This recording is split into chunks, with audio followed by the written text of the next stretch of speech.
All right, IM1 classes. Today we are talking about side, side, side, and side, angle, side, triangle congruence. So before we get into our lesson, what I want you guys to think about is how many parts does a triangle have? If you think about that for a second, most people would say triangles have three parts, right? They have three sides. They actually have six parts. So there are three sides and three angles, all each count as a separate part. So we say triangles have six parts. What we learned at our last lesson with congruent figures is that for shapes to be congruent to one another, remember congruent means the same, for shapes to be the same, all the parts in that shape have to be the same as all the parts in the other shape that's congruent to. The corresponding parts all have to be congruent. What we are going to talk about the next 2 days is for triangles. There are six parts.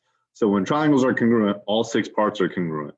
But to be able to prove, to show that triangles are congruent, we really only need to show that three of the six parts are congruent, as long as those six parts are in a specific order. They will be congruent. And so we call these the triangle congruence postulates. There's five of them. We're going to cover four of them really in depth in this class. So the first one we're going to talk about is the side, side, side triangle postulate. So the side, side, side triangle postulate states that if two triangles are congruent, their two triangles are congruent if their corresponding sides, corresponding three side lengths are equal. So I said there's three sides, so we can see here on this one, BC segment side BC is congruent. We can see the tick mark there.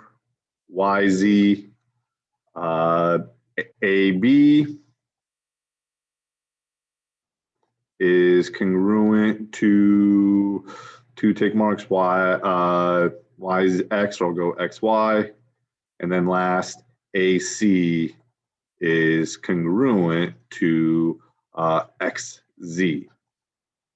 And since all three parts of one triangle are congruent to the corresponding parts of the other triangle, the whole triangle is congruent. Everything else is congruent. So we know all the angles are congruent too. We can write a congruent statement. It's important to practice this. So I'm going to say triangle ABC is congruent to triangle. I got to match it up. So I'm starting with A. A is in between the side marks with two tick marks and three tick marks. So that's going to correspond to X. I got to list X next. B is between 1 and 2. So the angle between 1 and 2 is Y. So I got to do Y. And then what's left over is Z. All right. So again, all three sides of ABC are congruent to all three sides of XYZ. Then everything in that triangle is congruent. Those triangles are congruent. So let's look at an example. Are these two triangles congruent? If so, how? So on if so, how?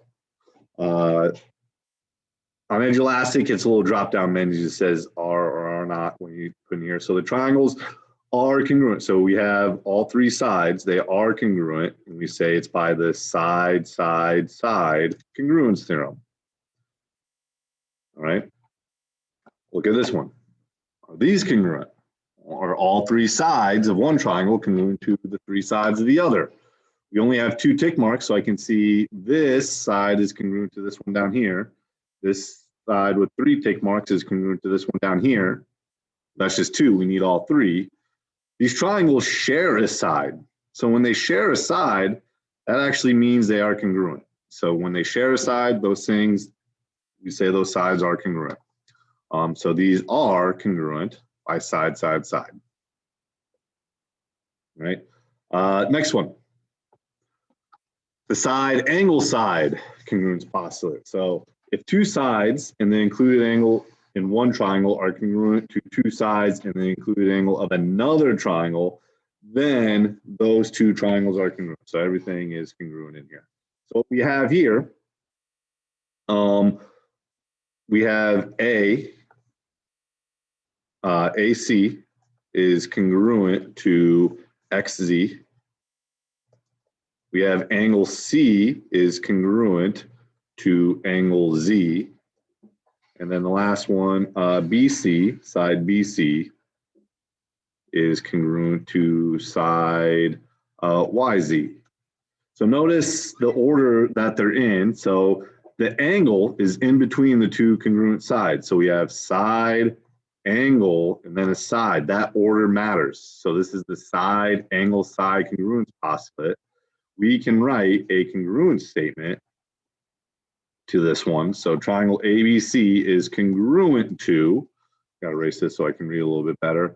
So I started with A, it's across from the C, so A corresponds to X, B corresponds to Y, and then C corresponds to Z, so X, Y, Z. So again, the order that we have these listed here makes it the side, angle, side. So let's look at two examples here. Are these two congruent? Well, we have the two angles or the two sides.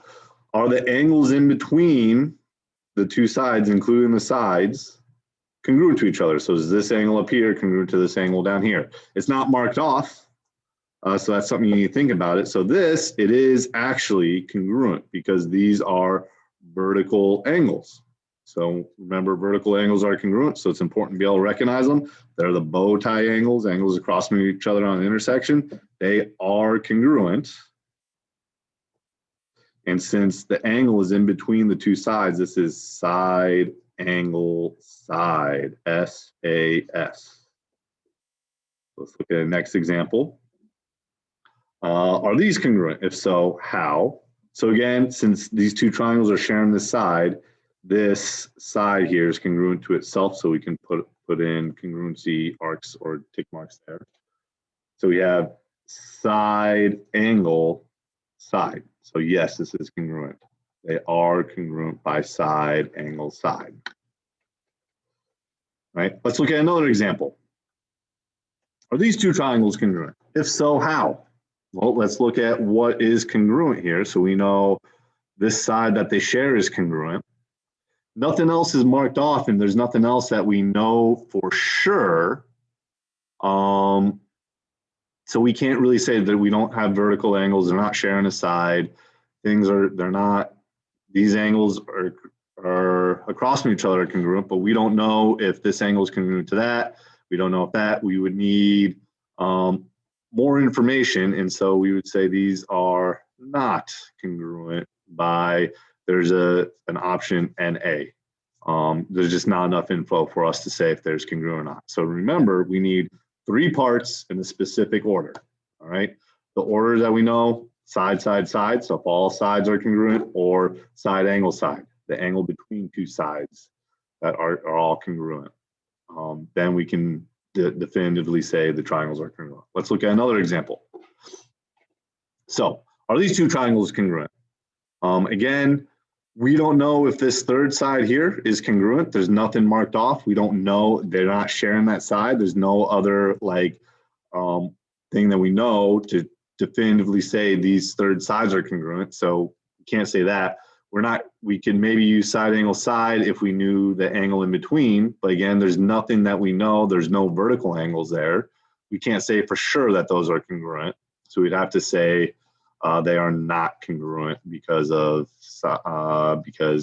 There's not enough information, and we don't know anything else based on that diagram that would tell us any other parts. So remember, we need 3 parts to say triangles are congruent.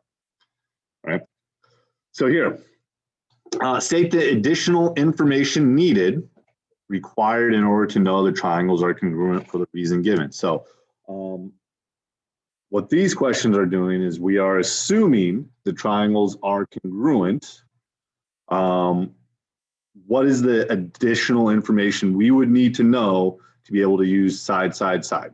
All right. So first of all, whenever triangles share a side, that is congruent to each other. So we know that 2 sides of the triangles are congruent. All right. We would need to know this third side for side, angle, side. So it says segment LK needs to be congruent to segment XM to be, for the triangles to be congruent. So we would need to know, I'll highlight the sides. we would need to know that these sides are congruent because we already know the other two sides are congruent to each other. All right. So let's look at the next one. So for side, again, for side, side, side, this one is a little bit easier because for side, side, side, we would need to know that these two sides are congruent. We would need that third side. So we would need V or WU would need to be congruent to IG. We need to know those third sides. Next one for side angle side. So this one's a little tough because there's only one bit of information. Remember, we need 3 pieces of information, 3 parts to be congruent. We only have one set of parts. We have BC congruent to BX, all right? We do know there's something that's not marked off here that we do know is congruent, and that is these angles in here, bow tie angles, vertical angles, those are congruent. So we know for sure those are congruent. So for side angle side, this angle needs to be in between 2 congruent sides. So we would need to know that this side is congruent to this side, all right? So that is BA needs to be congruent to BZ for side angle side. And last one, side angle side again. So again, when they share the side, we know that's congruent to itself.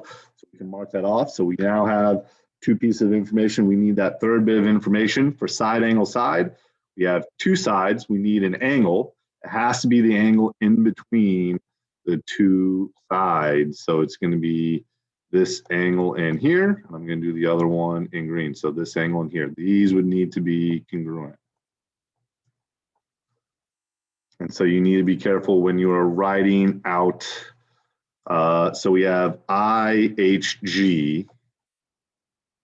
IHG needs to be congruent to WHG.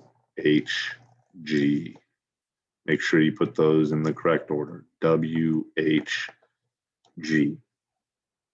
Okay. And with that, that's all I have for you. If you have any other questions, make sure you email me. And we will see you guys next time.